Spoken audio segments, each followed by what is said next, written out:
Hi, Divyang. Welcome to this webinar. We are glad that you have joined a little early, but then probably we'll wait until 3 or 5 for everybody to join. We're expecting good people joining, good number of people joining. We already have 150 plus registrations from different banks, along with some international public sector banks. Thanks, ma'am. And I was just waiting that you. It's good that you've joined a little No, early. we are a little bit early. It's all right. Which is We can great. go. I would request you to keep your camera on once this starts, probably at 3 or 5. Okay. Not as of now, it is not required. Until you and the co-hosts and co-panelists, they all have to keep their cameras on once the session starts. We're expecting to start in about 15 minutes. Okay, done. Sure. Welcome, Mr. Tambe. Glad to see you here a little early, but then we are expecting to start the session at 3 or 5. We'll let people join. We have good number of registrations and expect good presence for the webinar. We have, like Anshul might have told you already, we have registrations from a couple of public sector banks as well, which is a great indication of how these topics are of relevance to people in the banking sector. I would request you to keep your camera on once the session starts, once the discussion starts. We're expecting to start in about 15 minutes from now. Once it starts, I request you to keep your camera on after that. As of now, it is not required. If you want to feel comfortable without your camera, it's okay. Yeah, I just want to test it out, whether I'm coming within the frame or not. Sure, sir. So for that purpose, I thought I'll just log in a little bit early and just be sure that the sound is properly coming in on that. Sure, sir. Okay, thank you. Thank you. Okay, thank you, namaskar, thank you. Namaskar, Dhananjay. Namaskar. That's okay. Welcome, Mr. Bajpai. Glad to see you here very well before time. We have other panelists already joined us, Mr. Divyang, Rastogi, and Mr. Dhananjay Tambe. We aim to start the session at 3:05. We have a good number of registrations and expecting good number of people joining this webinar, which is a clear indication how this topic is important for the banking sector people. I'm sure it is a good indication as well that we have registrations from public sector bank people as well, a lot of them. So we hope to have a good and engaging and quite informative session today. We aim to start at 3:05 and we'll request you to switch your camera on once the session starts. Anshul Tiwari will be the host of today's session. Good afternoon, sir. This is Anshul. Good afternoon. Good afternoon, Anshul. Right, so we have been communicating over WhatsApp and so on. Now this is the final day, so welcome on board, everyone. Thank you so much.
Hello, Sabir.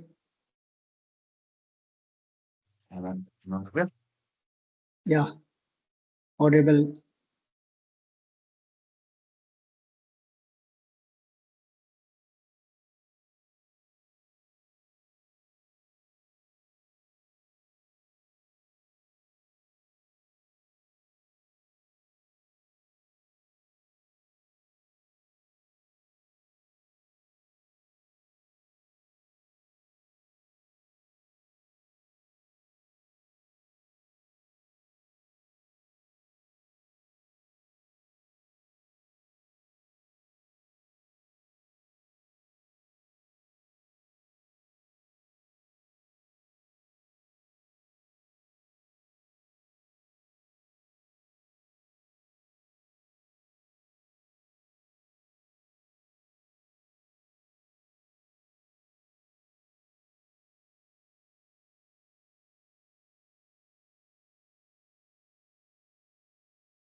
Good afternoon, everyone. A warm welcome to all the attendees joining us today for this exclusive webinar on DPDP, GRC, cybersecurity, and APM in the BFSI sector. I'm Anshul Tiwari, your host for today's session. We are delighted to have participants from banks, NBFCs, cooperative institutions, and BFSI organizations from across the country. We have also privileged to be joined by a distinguished panel of industry experts who bring deep experience across cybersecurity, governance, risk, compliance, and so on. I'm pleased to invite a leader who has been at the center of shaping Bharuwa Solutions' vision for secure, digital, trusted, and future-ready digital ecosystem. Please join me in welcoming Mr. Chhabra, our president. Sir, over to you. Good afternoon, everyone. Thank you, Anshul. Right. On behalf of Bharuwa Solution, I welcome all the attendees from bank, NBFC, cooperative institutions, fintech, and other BFSI organizations, along with our esteemed panelists. Your presence shows how important and relevant today's discussion is. The BFSI sector has undergone a rapid and exponential change. Digital channels are now primary interface for most customers. Expectations have shifted towards instant onboarding, real-time activities, frictionless journey, and institutions must continuously modernize to remain competitive. This has resulted in a new responsibility and rising expectations from both the banks and the tech boom, simply because innovation brings increased responsibility. The future of BFSI depends on integrating the 4 pillars of digital trust. The first one, DPDP readiness. Second, cybersecurity resilience. Third, governance and risk management. And finally, application performance visibility. These work are best when they are aligned under one strategy rather than functioning in silos. They need to be more interconnected to make the right impact of digitalization. Institutions that adopt a unified approach scale more efficiently, stay more resilient. Institutions working in silos often face compliance delays, security gaps, performance disruption. The future belongs to banks and financial institutions with integrated digital trust framework. Let me now share brief about each of these pillars, while the expert opinions you would hear from the panelist. DPDP Act. This act reinforces the need for responsible data management.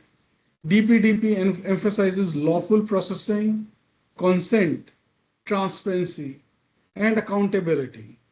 Institutions must improve data visibility, internal controls, customer privacy assurance, and documentation and governance. With digitalization come cybersecurity challenges, which is our second pillar. Cyber threats are more sophisticated and frequent now. What industry can be more lucrative than attack the banking industry?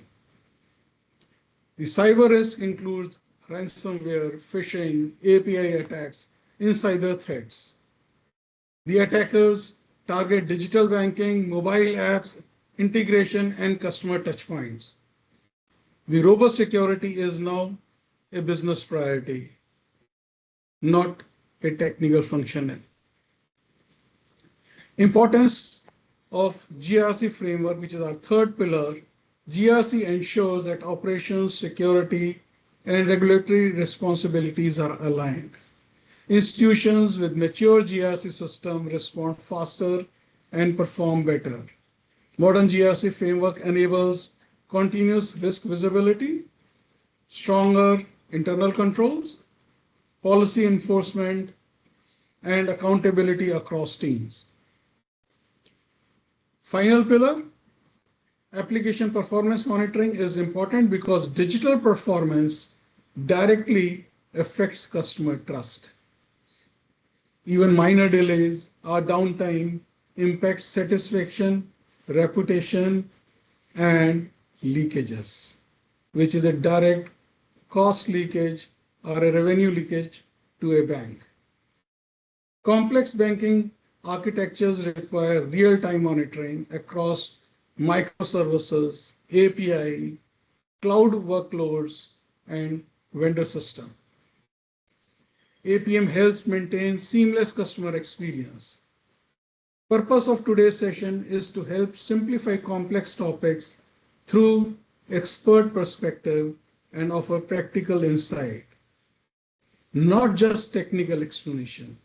At Bharuwa Solutions, we want to support institutions in strengthening their digital foundation, encourage collaboration between security, compliance, IT, business, and the leadership team.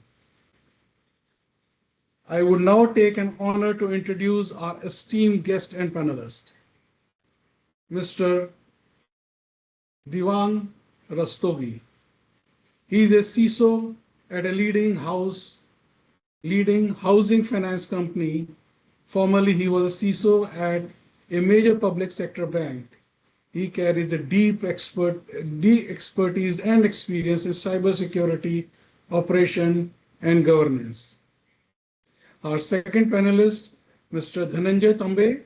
He's a former DMD at State Bank of India and led large-scale digital transformations.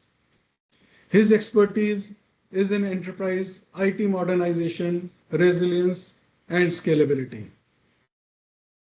Our final panelist, Mr. Bajpai. He is a former Chief General Manager, Data Privacy Management at Punjab National Bank. He has an extensive experience in data privacy governance and compliance with strong expertise in privacy framework for DPDP era.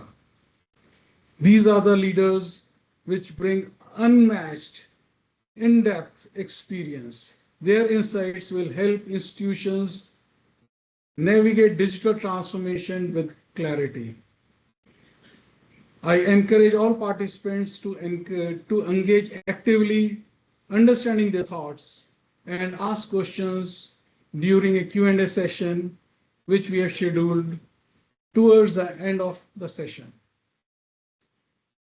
With this, I will not take much time. I would like all of you to hear from our experts. Anshu, I think you can start the session now. Thank you so much. Sure, sir. Thank you so much for your time. Thank you everyone for joining. Again, Mr. Tambe, sir, let's start with you only to understand these topics in a better perspective, in a better manner. My first question to you would be, sir, how is DPDP Act likely to transform data governance and accountability framework in large banks like SBI, PNB, and so on? If you can share your thoughts on So thank you very much, Anshul, and good afternoon to all the participants and co-panelists. See, data privacy is not something which is new, right? It has been there with us both in the Information Technology Act and many of the directions that have been given by the regulators. What the DPDP Act does is it perhaps brings all of it into a consolidated framework and puts a certain governance practice around it.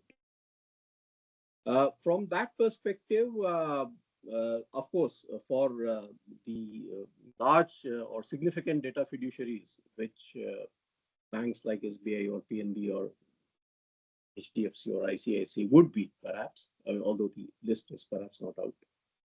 But for them, there will be additional audit compliances. They will be required to submit additional reports to the new regulator, that is the Data Protection Board of India.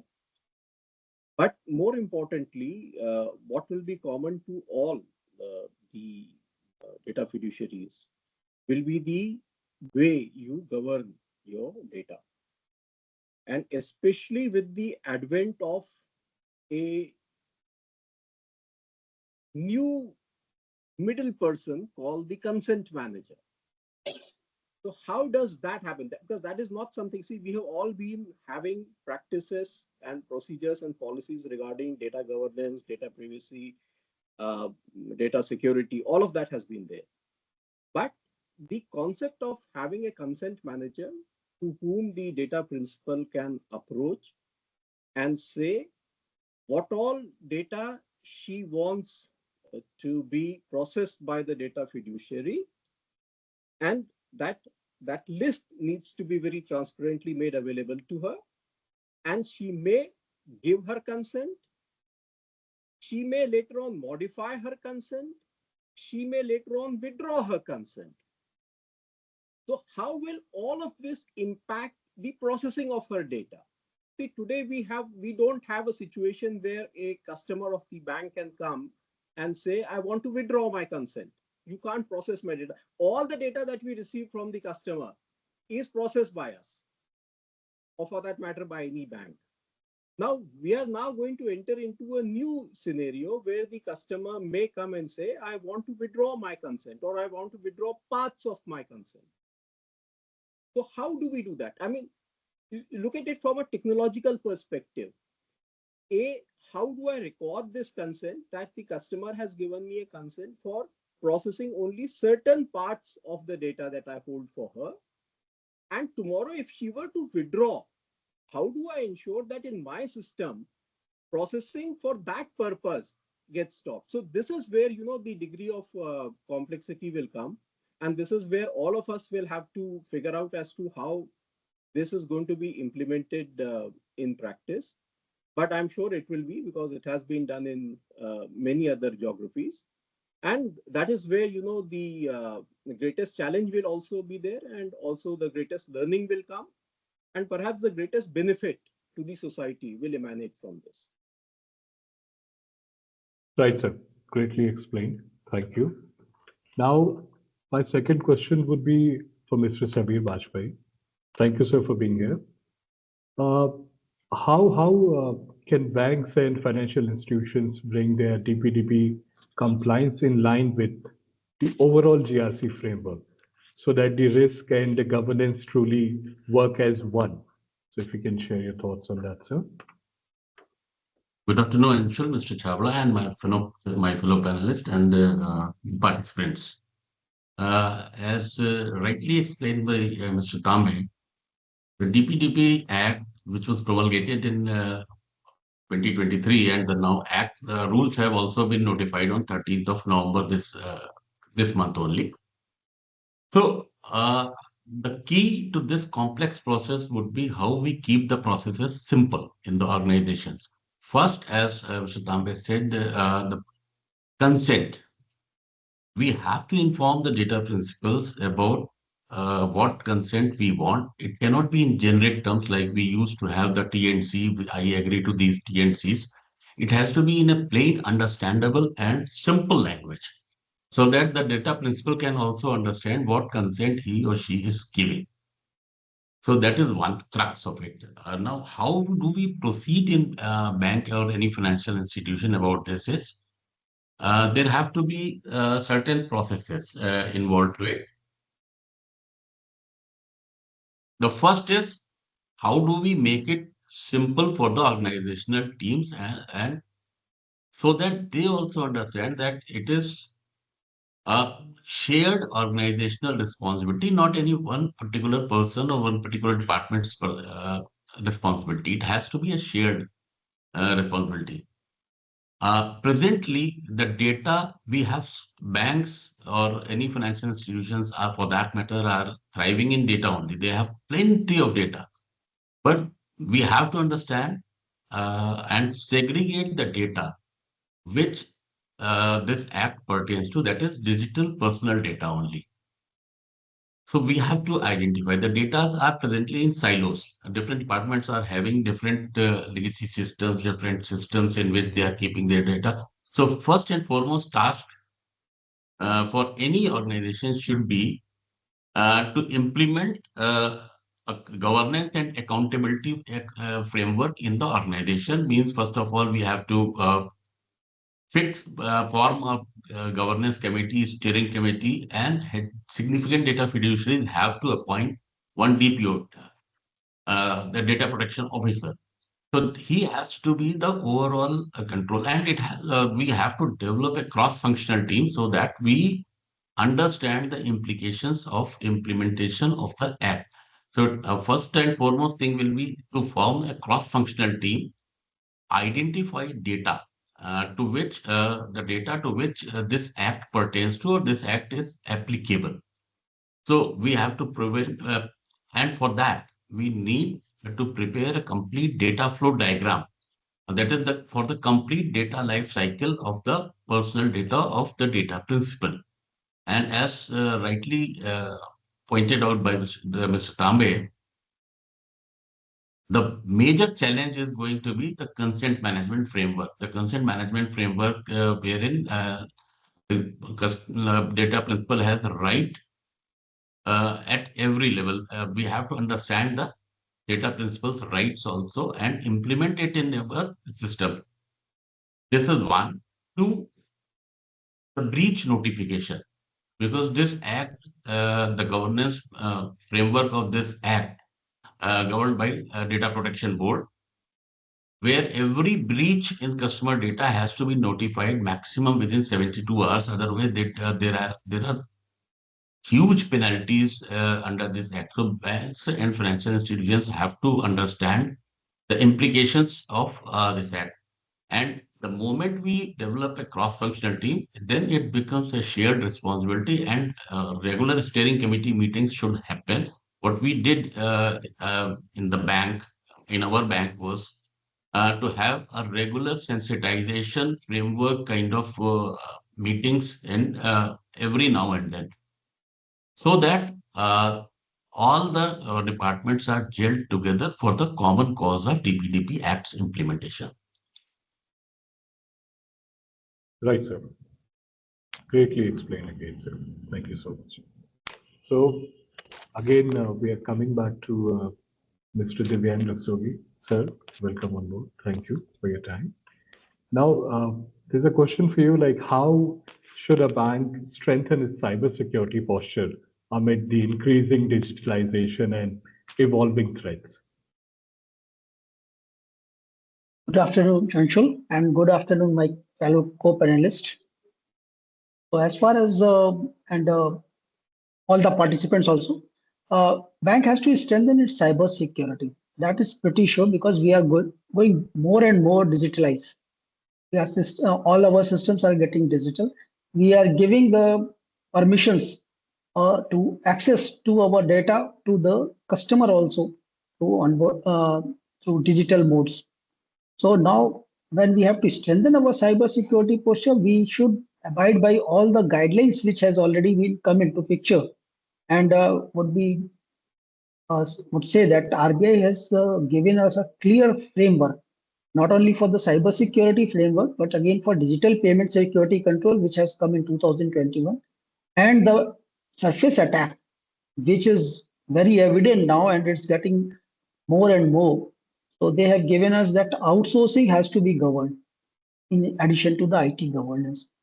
So we have to adopt all these things. We have to adhere to all these guidelines and have to see what actually we are implementing is that everything should be in basically network segmentation. So anyone if gets into my system, he can't go to another system or through any lateral movement, which we do called east-west direction movement should not be there.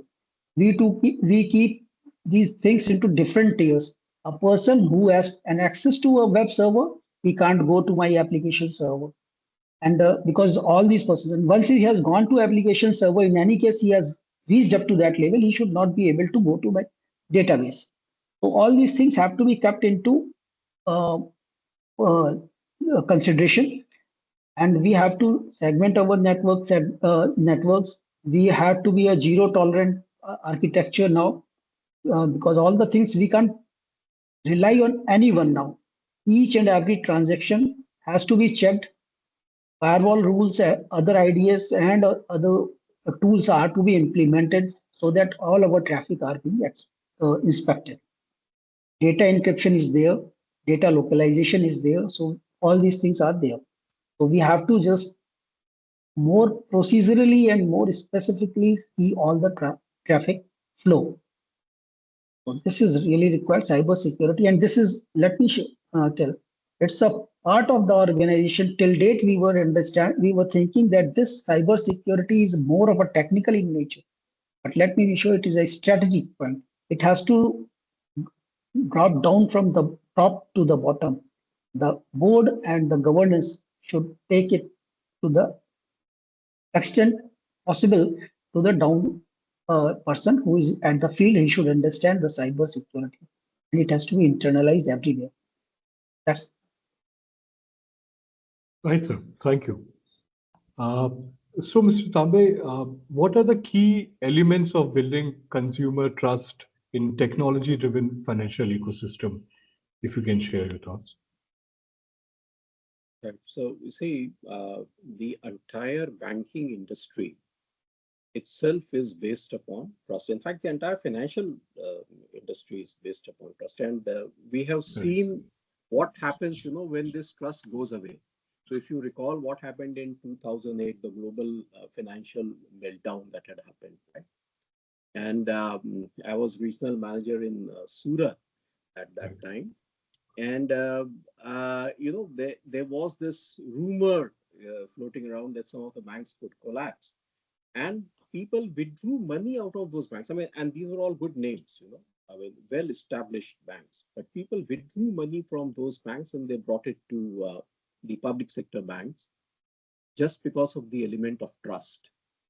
So people, who had all their dealings with global banks, multinational banks, or other banks, but because of the rumors that were floating around that these banks could collapse, the money was shifted and the deposits flew into the public sector banks because of the trust element. So trust is something, which is the fundamental pivot on which the entire banking system revolves or rests.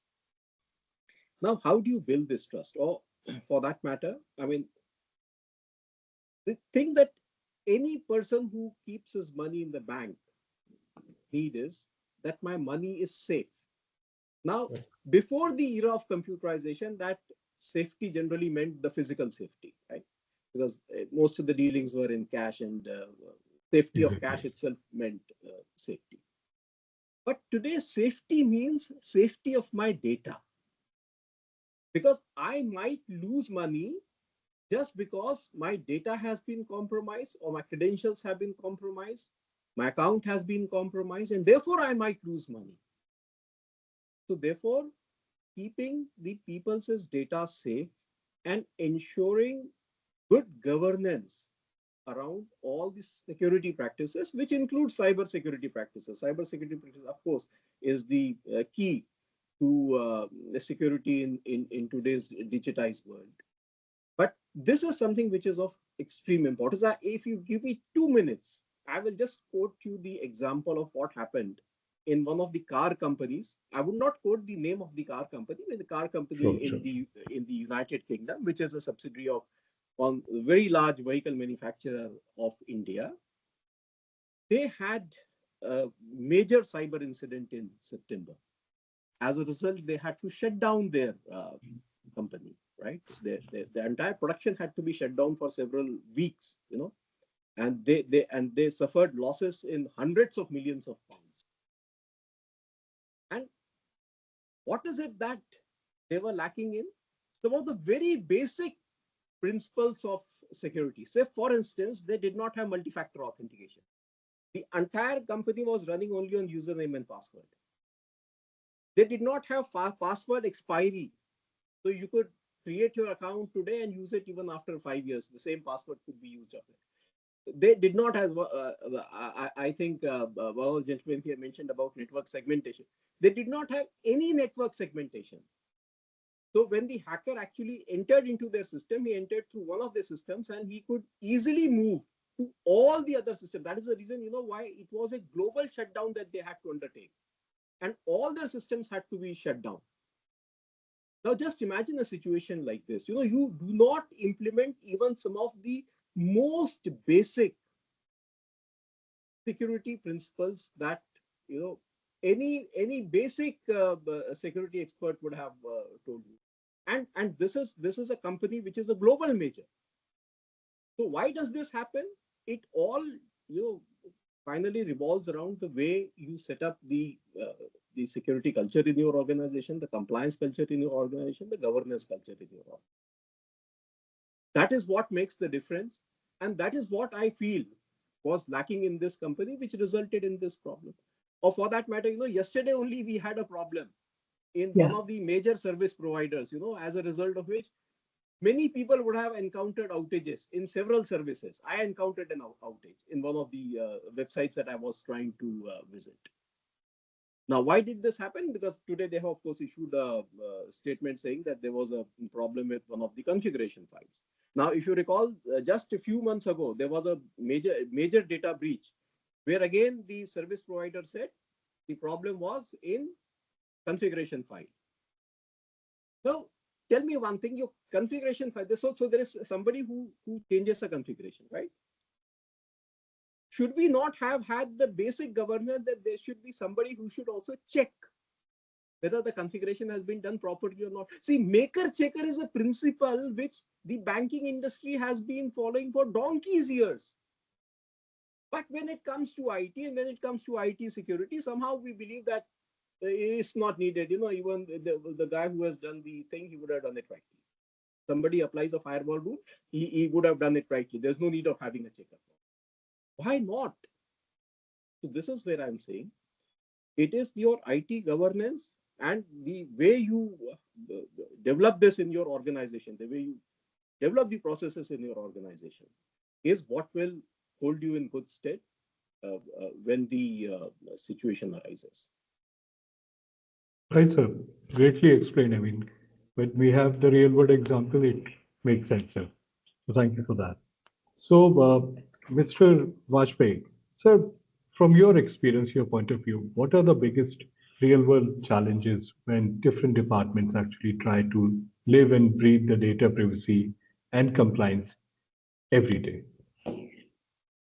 I said in my opening remark, the biggest challenge is the ownership.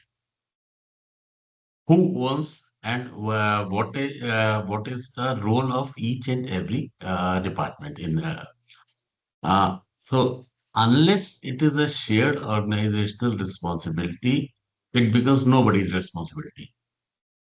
Because as the very nature of the act implementation, it is people think it is the legal department which has to take care of this, or maybe a compliance framework has to take care of this. So this is probably one of the biggest challenge in implementation in any of the public sector banks, or maybe for that matter, for any banking institutions, it becomes the biggest challenge. This is one. Two, uh, till now we have seen the act as per only policy guidelines. Now it comes to implementation part. So moving from policy level to concrete implementation level is the uh, biggest challenge. And for that matter, what we have to do, we have to create a proper visibility of data. Where the data resides, we have to continuously hold sensitization meetings of, and I mean, basically the training of the departments on how to identify what they have to identify. Means what data they are having, what data they are custodian to, and how it can be moved for consent management framework, and how the data principal should have control over each and every stage of data life cycle from creation till its erasure as per the Act's provision, or the seizure of the relationship between the data principal and the significant data fiduciary. Uh, there are certain classes of data, means which are required to be shared as per legal framework of the country or regulatory framework of the country. Those data have to be segregated because those don't fall under the purview of this data DPDP Act. There, the organizations can share the data without even consent. That is clearly defined in the Act also. Now, another challenge would be uh, legacy data. There are certain legacy data which reside in different systems. So they have to be migrated or aligned with the consent management framework for proper access by the data principal through their consent management manager. Having said that, uh, we have to identify the regulatory and complexity overlap. The cybersecurity framework and DPDP Act implementation go hand in hand because it is, I would say, just an extension of what we used to do in cybersecurity. We are protecting the data, the customer data only in cybersecurity. So it is an extension to that, and so these two teams have to work in very close coordination in any of the organization to implement it in totality and in proper manner. The Act has given us, the rules have given us various timelines starting from 12 months to 18 months for implementation of the Act. So, we should, any organization should not think that 12 months or 18 months is sufficient. And as happens, if I can say in lighter vein, as happens in any Indian wedding, all the preparations happen at the last 2 or 3 days. So, organizations should not wait for those last days. They have to start from day one. Means rather, they should have started after the promulgation of the Act only. How they should have started?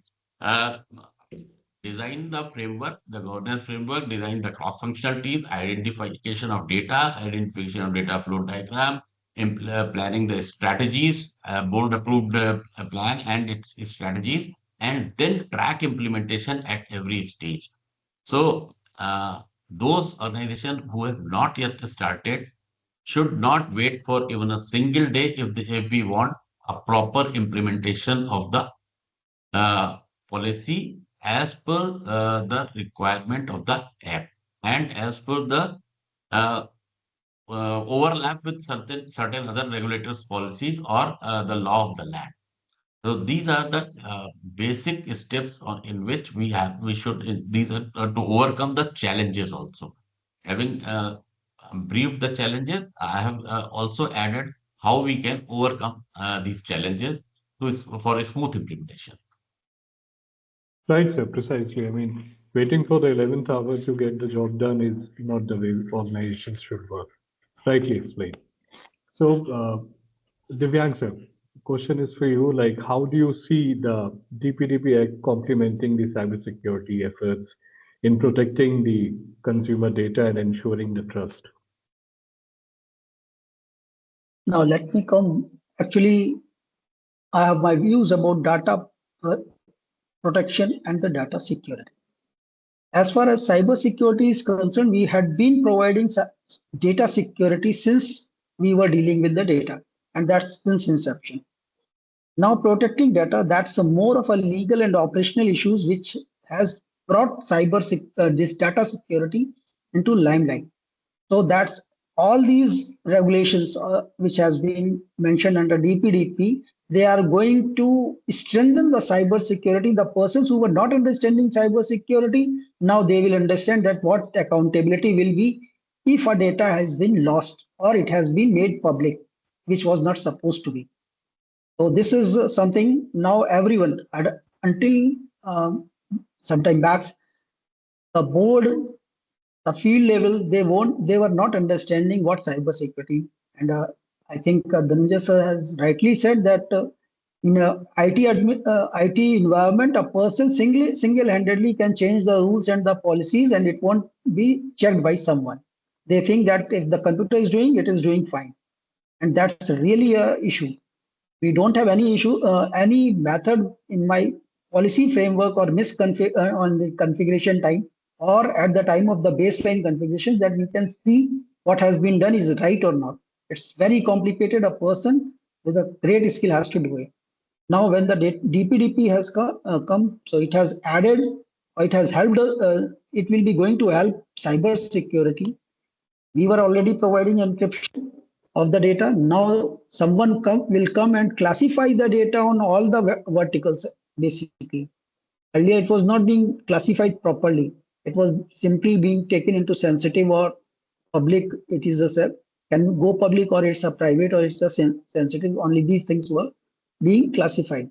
But that was not serving the now the data, granular data has to be marked as per its criticality.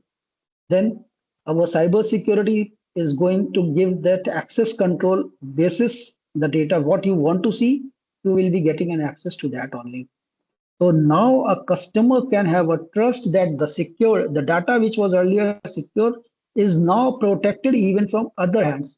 We can't get or hand it over to someone because DPDP says without the consent, which is a procedural aspect. It was not part of the cyber security, but DPDP has made it as such a harsh procedure that it has to be followed. What we in cyber security cannot do with the technical part, because a person can do anything. Social engineering, you have seen, anyone who is giving his passwords, we are left with nothing. All your security is gone once you have given your user ID, or even if you haven't given your user ID, if you have leaked your password, or you have shared your password twice, third time I can very well tell what will be your password. So this is something now with the advent of DPDP and its implementation, every person has to take care of data. Once the data has been taken care, now it would be easy for security or for the IT industry to maintain their data lifecycle management, which they could not do it earlier. We were taking software development. We were moving around the data, but we were not taking care of the data properly. Now this will come, and we will be giving a secure data lifecycle now. So this will add to this, and the customer can have that trust now that the data which was earlier secured, now it will be protected also. No other person can see which he was not supposed to see. So that's great. I would also like to add just one more point. Till now, in the enterprise risk management framework, we are taking care of credit operation and market risk. Now the time has come wherein significant data fiduciaries have to annually conduct a data protection impact assessment.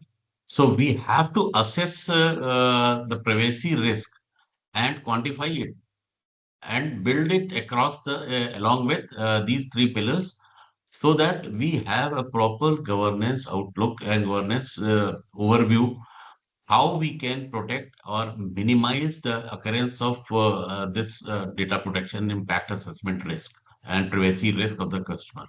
Because when we are there, we have to take care and prepare fully about the risk perceptions arising out of this. One more thing which I will add, DPDP has made it clear that the data should be at the minimum, data minimization.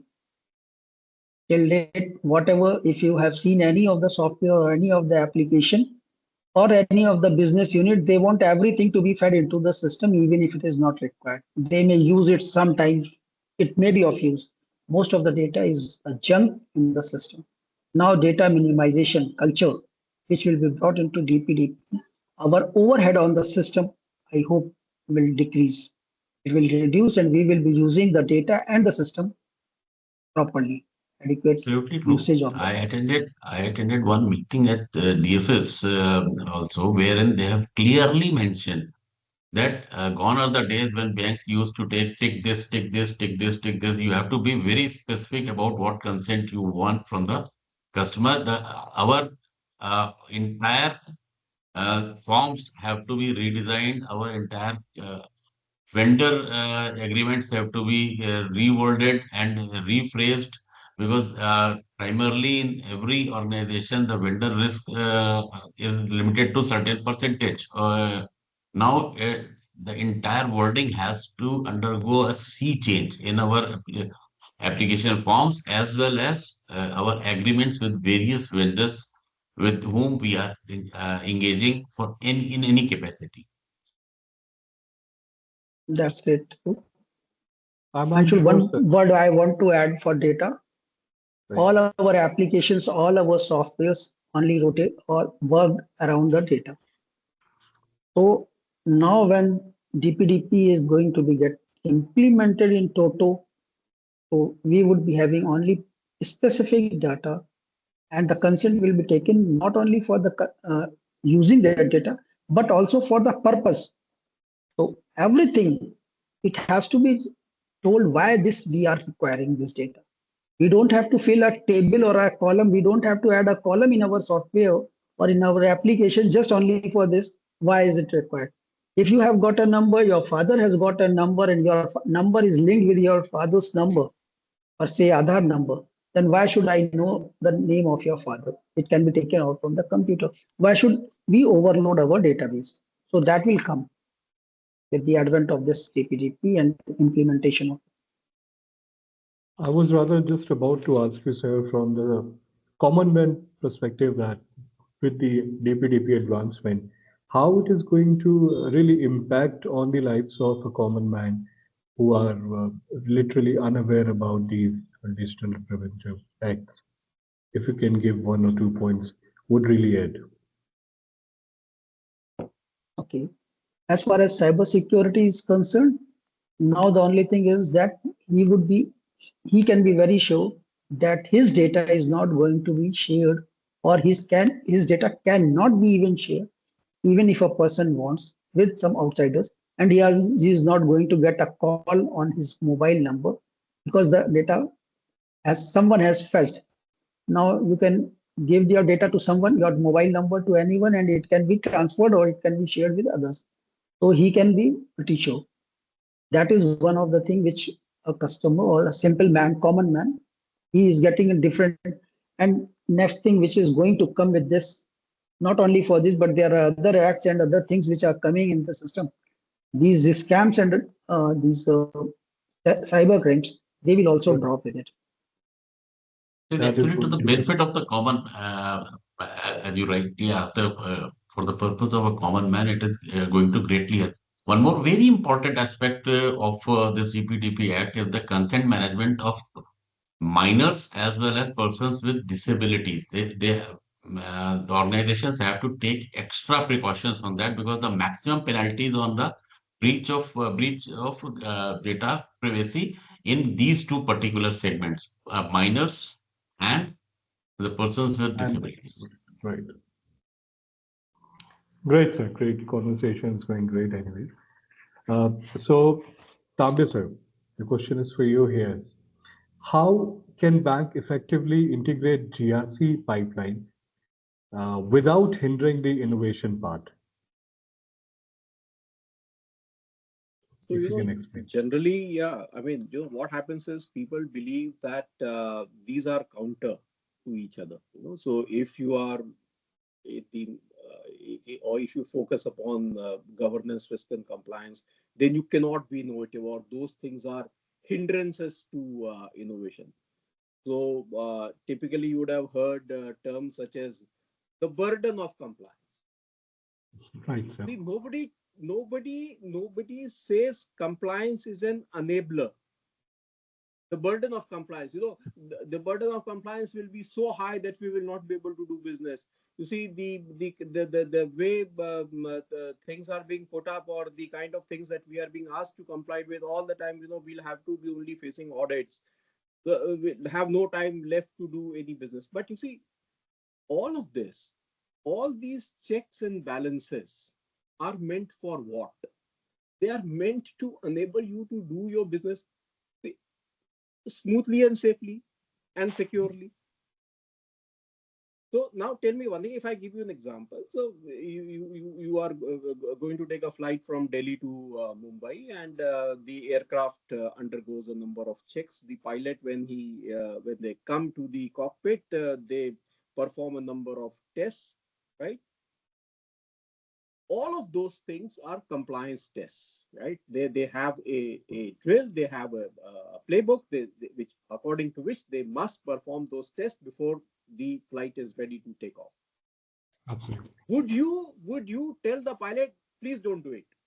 So it's unnecessary. It's taking time. So please, I'm okay. You will never do it, because there it's a question of your life. So here, it's a question of mindset. Is it not the question? I give you the example of this organization, this motor car company from the United Kingdom, which lost hundreds of millions of pounds, and the reputational damage that it has done to them because of the complete shutdown of their systems. I'm sure. So is this not something, worth doing while doing business? I mean, see, even in the past, we were doing all this thing. Were we not locking up our branches in the night? Were we not keeping our money in the strong room? Were the strong rooms not under dual keys, dual control, right? All of it, joint custodians, all of it was there. So we have done that in the past also. So why not do it? Why not do it today? And why do we think that compliance is a burden? And to the point that how do we make this part of our culture? See, and this is something which I've seen again and again, across organizations. So typically, when you will have a board meeting, what will you start with? You will start with a business presentation. So first, what will happen is all the business departments will come and they will make the presentations. The focus will entirely be, the discussions will all be centered around the top line and the bottom line. And somewhere towards the end of the board meeting, the poor compliance fellow will come, or the IT security fellow will come, and they'll be just told, okay, within the next 5-10 minutes, please finish off your presentation or tell us whatever you want. So what is it that we have conveyed through this? We have said that, okay, look, you guys are there, I mean, because I can't do without you. I just have to live with you. So therefore you are there, but see, you are not a facilitator to my business. You have to just come and make your presentation and go away. Now, this is something, which permeates across the organization. I would very strongly suggest that when you start your board meeting, the first slides should be on governance, risk, and compliance. And so what would happen typically if nothing has gone wrong? The folks would have nothing much to say because everything has been complied with. Nothing has gone wrong. But say that and praise that. Acknowledge that things have gone properly, that nothing has gone wrong. That is what will encourage people. And that is what will spread the culture in the organization, that this is an organization that values good processes. This is the organization that values compliance. This is the organization where ensuring that risks are properly controlled is something that is rewarded. And then come to the business presentation. If boards, if companies can bring about this one small change in the way they have their board meetings, the message will go down the line and spread across the organization that this is an organization that values governance, risk, and compliance, and you will find a material difference in the way people start behaving in that organization. I'm sure, sir, companies and directors and all the CEOs, C-suites are listening to this webinar would really understand the importance of cybersecurity and compliance thing. So greatly explained, sir. Without taking much of your time, I would really like to jump into the Q&A session, sir. We have received a couple of questions I can see here. So probably this first question is for Sameer, sir. This is for you, sir, that Aditya is asking, like, how can institutions simplify policy implementation to reduce compliance fatigue among teams?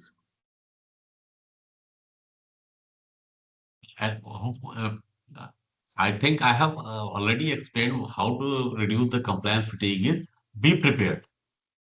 Compliance fatigue comes when the shortage of time starts staring at in your face.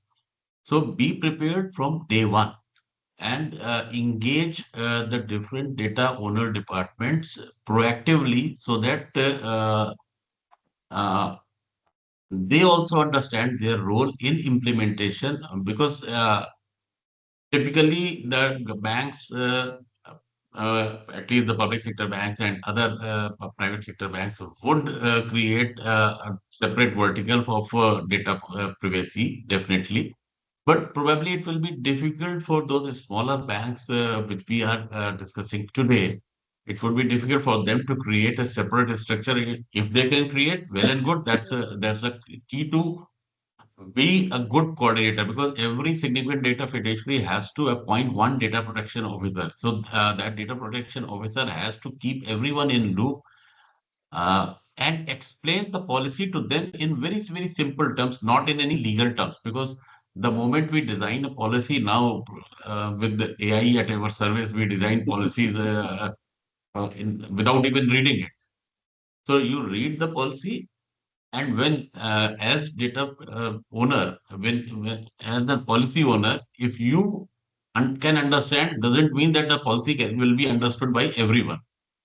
So typically, what I, as a practice, used to do when I used to design anything which I wanted to be understood by everyone.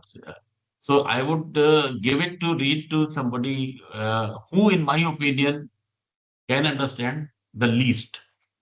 So if you can design the policy in simple terms and explain to them in by engaging various cross-functional teams, clarifying them about their role, then I don't think it will be a challenge and there would be any fatigue because the fatigue is in the minds.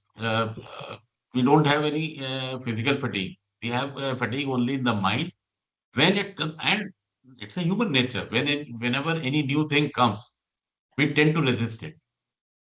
When we were doing manual banking, the bankers used to resist the computerization. When the computerization, total automation and standalone automation got implemented, and CBS came, we started resisting them.